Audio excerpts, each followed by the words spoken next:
எவ்வளவு கோடி மக்கள், எவ்வளவு பெரிய கலாச்சாரம், எப்பொழுதுமே அமைதியின் பக்கம், நடுநிலை அல்ல. இன்றைய பிரதமர் எடுத்திருக்கிற நிலை நடுநிலை. நடுநிலை என்று இருக்க முடியாது. விடுதலைக்கு போராடுகிறவன், விடுதலையை அடக்கி ஒடுக்கிறவன் இருவரும் சமமா? நடுநிலையா? சவுத் பிளாக்கில் இருந்து, ஜன்னல் ஓரத்திலிருந்து வேடிக்கை பார்க்கிறார் நாட்டின் பிரதமர். உலகத்திற்கே பஞ்சசீல கொள்கையை தந்த நாடு இந்தியா. நாசர், டிட்டோ, நேரு, இந்த மகத்தான மனிதர்கள் பஞ்சசீல கொள்கையை கொடுத்தார்கள். பஞ்சசீல கொள்கையின் முதல் நோக்கமே விடுதலையை ஆதரிப்பது. விடுதலையினுடைய அர்த்தமும் பொருளும் தெரிந்தால் தானே விடுதலை இயக்கத்தை ஆதரிக்க முடியும். இஸ்ரேல் நமது நட்பு நாடு, ஈரான் நட்பு நாடு. இரண்டுக்கும் இடையில் நாங்கள் நடுநிலை. பாதிப்பது யார்? ஈரான் தானே.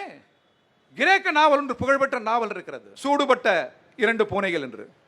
அந்த நாவலுக்கு பெயரே அதுதான். வரலாற்றில் அந்த பூனை யாரும் அல்ல, அமெரிக்காவும் இஸ்ரேலும். வரலாற்றில் என்றைக்கும் மறக்க முடியாத சூடை ஈரான் கொடுத்திருக்கிறது. ஈரானை மிக மலிவாக எடை போட்டு விட்டார்.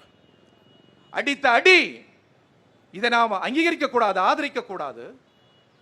காசாவில் கதறி அழுவது மக்கள், இஸ்ரேலில் கதறி அழுவது மக்கள். எதன் பொருட்டும் நாம் போர்களை, யுத்தங்களை ஆதரிக்க கூடாது. ஈரான் அடிக்கிற பொழுது மகிழ்ச்சி ஏற்படுகிறது அல்லவா? அது ஏற்படக்கூடாது.